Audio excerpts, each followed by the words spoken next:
Dans l'univers de Warhammer 40 000, s'il y a bien un truc dont on ne manque pas, c'est des personnages badass. Genre vraiment, je vais pas commencer à t'en citer parce qu'il y a pratiquement que ça. Sauf chez Leto, là il y en a pas. Mais j'imagine que tu connais l'expression One Man Army. Tu la connais pas? Oh, t'abuses un peu. En gros, c'est une armée d'un seul homme. Et dans notre univers où il n'y a que la guerre, la meilleure définition de cette description, c'est Malum Kaedo.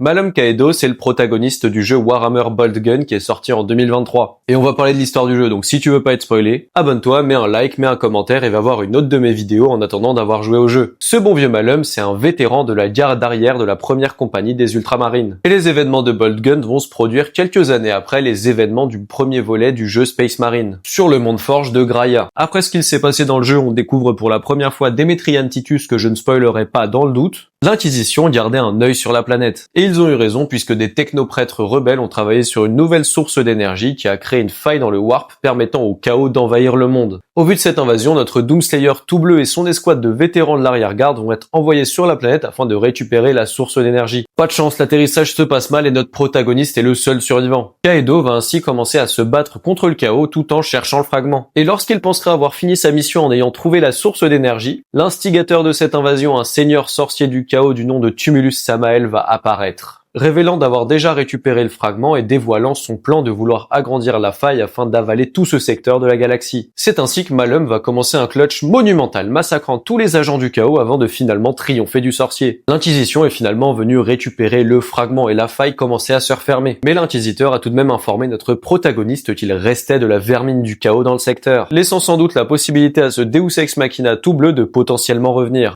Je te remercie, n'hésite pas à t'abonner, on parle de Warhammer tous les jours.